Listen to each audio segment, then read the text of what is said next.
우리 공군이 이제 사실 모델 케이스를 잡아야 되는 거는 내가 보기에는 이스라엘 공군이야. 네. 이스라엘 공군은 내가 보기에는 아마 양적으로는 적지만은 질적으로는 세계 탑 클래스. 뭐 미국 공군보다도 미국 공군은 원래 시스템 네. 세틀라이트에서부터 말이야. 네. 어? 네. 정찰기, 인텔리전스 뭐 이런 거 종합적인 시스템과 잘 정동이 돼 있고 강력하고 그래서 세계 항공을 갖다가 이제 좌우지하는데 이스라엘은 그 전투력, 이스라엘 공군의 그 전투력은 질적으로는 미 공군보다도 나아요. 그래서 소수정예. 사실 우리 공군도 모델 케이스는 이스라엘 공군이야. 이스라엘 공군은 우리가 모델 케이스를 해서 이스라엘 공군 정도의 우리 강력한 체제를 갖추면은 겁날 게 없다고. 그래서 근데 그 여체는 사람이더라고. 네. 인간이야. 인간의 정신, 인간의 프로페셔널리즘, 정신, 국가관, 이렇게 이제 확고해야 강한 공군이 되지. 그냥 흉내만 내가지고는 안 돼. 그 말씀 나오셔서 제가 궁금한 걸 있는데, 이제 요즘 한국의 그 젊은 세대 있잖아요. 젊은 세대들에 대해서 아버지가 어떻게 느끼시는지 모르지만, 저는 우리 젊은 세대가 희망이라고 생각하거든요. 왜냐하면 제 세대나 아니면 저보다 더 윗세대는 이제 아버님 같은 세대는 정말 많은 걸 겪었잖아요. 뭐 나라도 뺏긴 그 밑에서 살아도 보고 전쟁도 겪고 가난도 겪고 그런 가운데서 또 나라를 이만큼 잘 살게 만들고 이런 그 세계 12 강국을 만들었는데, 그 덕에 이제 지금의 젊은 세대는 지금의 잘 사는 그런 분위기의 나라에 태어나서 살면서 굉장히 그 높은 수준의 기준이 생활 수준도 교육도 그렇고 생활도 그렇고 또 이 세계를 바라보는 눈도 그렇고, 그래서 우리나라 요즘 그 대중 문화가 음악이다 영화다 이런 것들이 세계적으로도 굉장히 각광을 받잖아요. 그러니까 이런 젊은 세대들이 있는데 이제 이게 희망인데, 이걸 어떻게 하면은 더 좋은 나라가 될 수 있게 하는 데 대해서는 그 전 세대 지금 아버님 이 나라를 이만큼 만드는데 기여하신 입장에서 젊은 세대들에게 당부하고 싶은 얘기는 뭡니까? 지금 젊은 세대가 참 능력은 우리 세대에 비교하면은 엄청나. 네. 능력은. 네. 그게 젊은 세대가 이제 좀 가고 우리가 겪었던 그 역사, 순환의 역사든지 이것을 너무 모르지 않냐. 지금 해루 코리아, 해루 조선 이런 식으로 자꾸 얘기하는데 너무 우리를 좀 자기 자신을 더 폄하하고 있는 그런 것이 이제 좀 우려스럽지. 예, 좀 자신감을 갖고 이제 나가야 되겠다. 예. 사실 젊은 세대는요, 20대나 이런 친구들은 자신감이 많아요. 아주 뻗쳐요. 그래서 자기가 이제 활동할 무대는 한국이 아니고 세계다 이렇게 생각하는 친구들도 많아서 밖으로 나가는 애들도 많아요. 거기서 또 어떤 그 역할도 하고 그런 친구들 많은데, 이제 제가 아버님한테 여쭈는 거는 그 젊은 세대들이 갖고 있는 가치관 내지는 어떤 아까 말씀하신 국가관 이런 것들이 좀 옛날 같진 않아요. 요즘은 글로벌 시대라고 생각해가지고 꼭 한국 사람 이걸 너무 강하게 그걸 생각하진 않더라고요. 근데 세계는 지금 현재 민족주의가 다시 돌아오고 있잖아요. 우리나라가 지정학적으로 여러 가지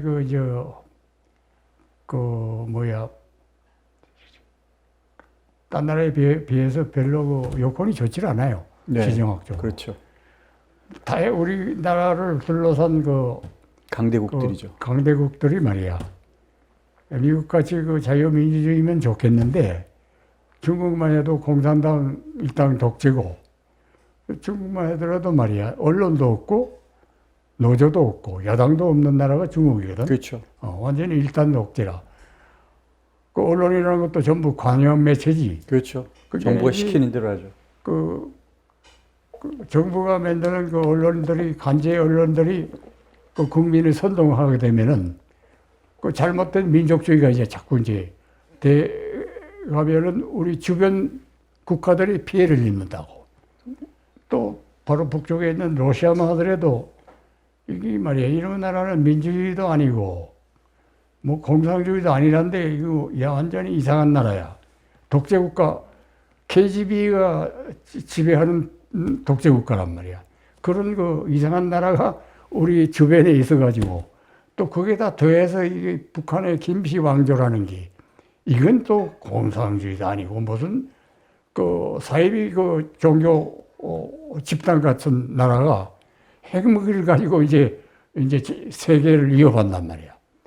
그 우리 완전히 그 참 지정학적으로 아주 불리한 입장에 있는데 이런 거를 우리 국민들 젊은 세대가 확실히 인식해야 돼.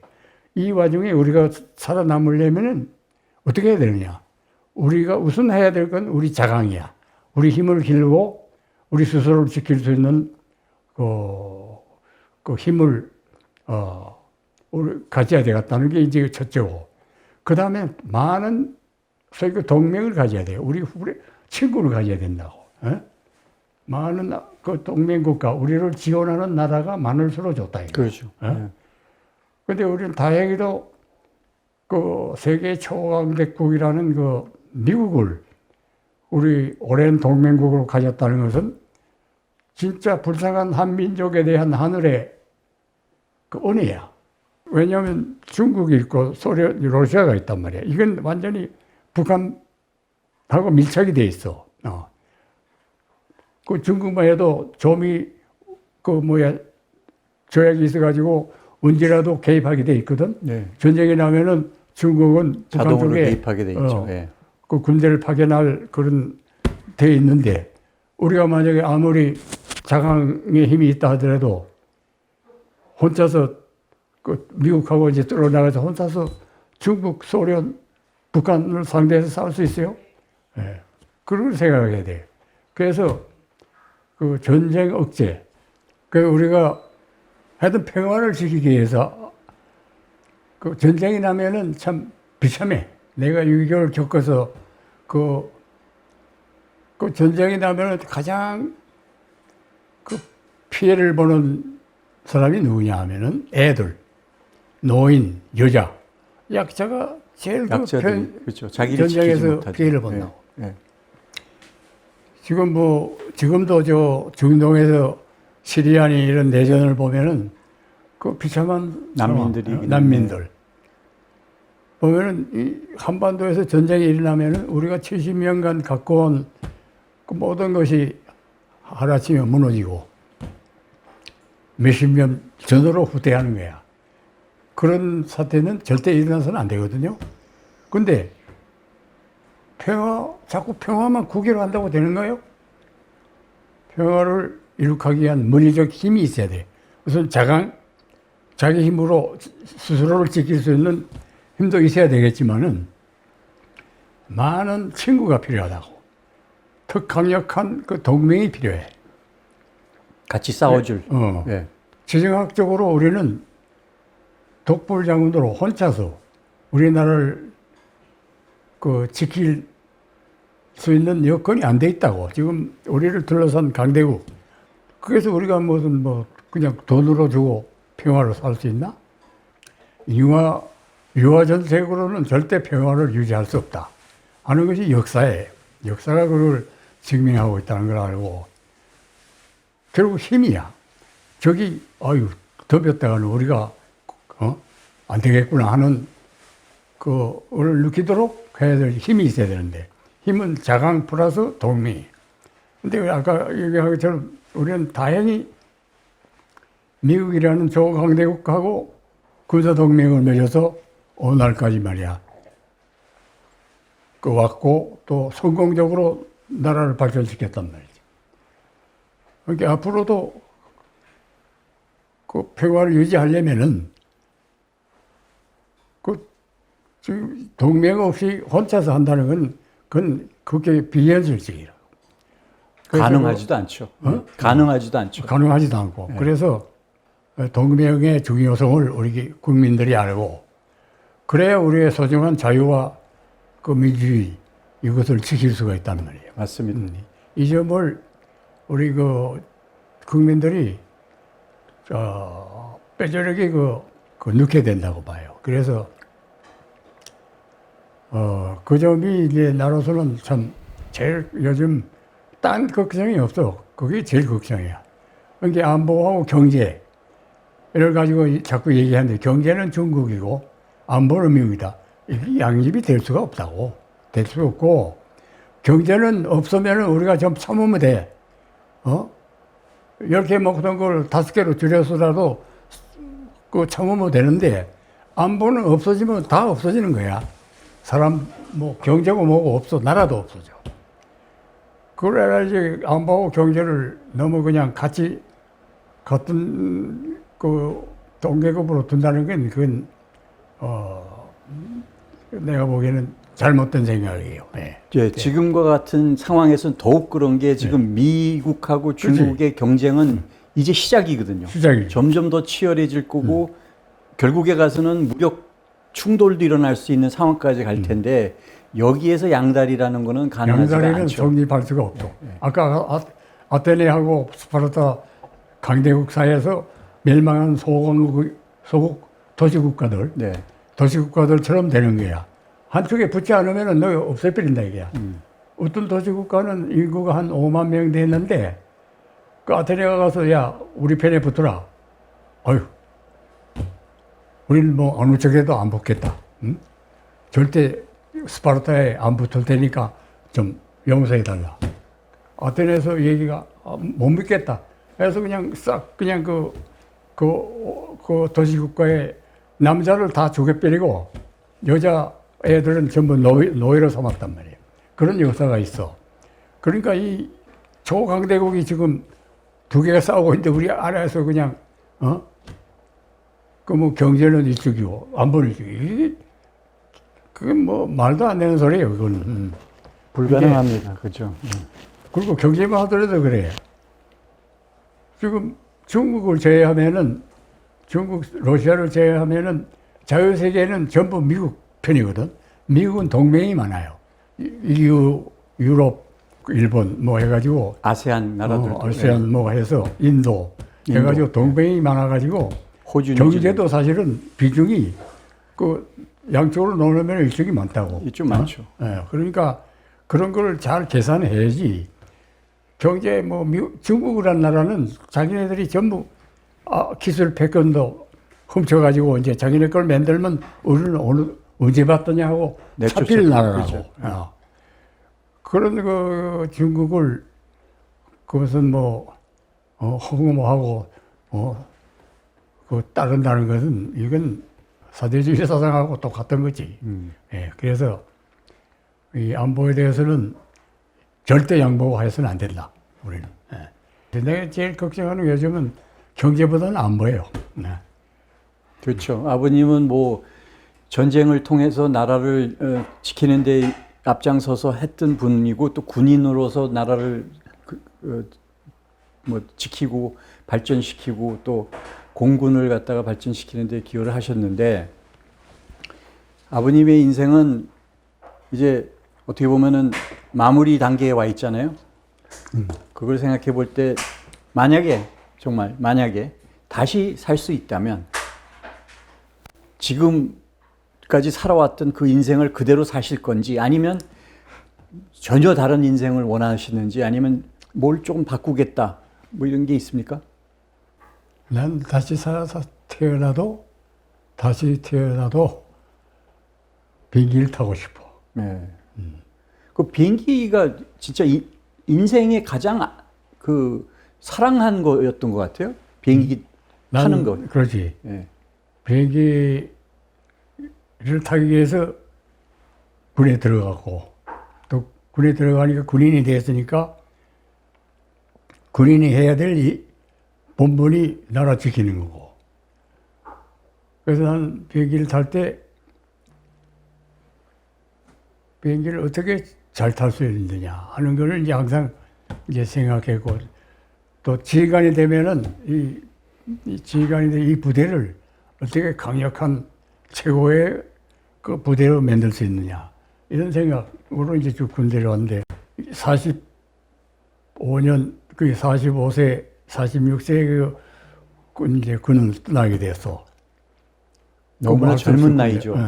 그래서 사실은 나는 비행기를 더 타고 싶었다고. 네. 적어도 한 50 몇 세까지는 10년은 더 탈 수 있었는데 군인이니까 그 자꾸 올라가니까 이제 시간이 되니까 나오게 돼서 참 그게 아쉽더라고. 네. 뭐 다시 태어나도 비행기 타고 훌륭한 공군을 만들다.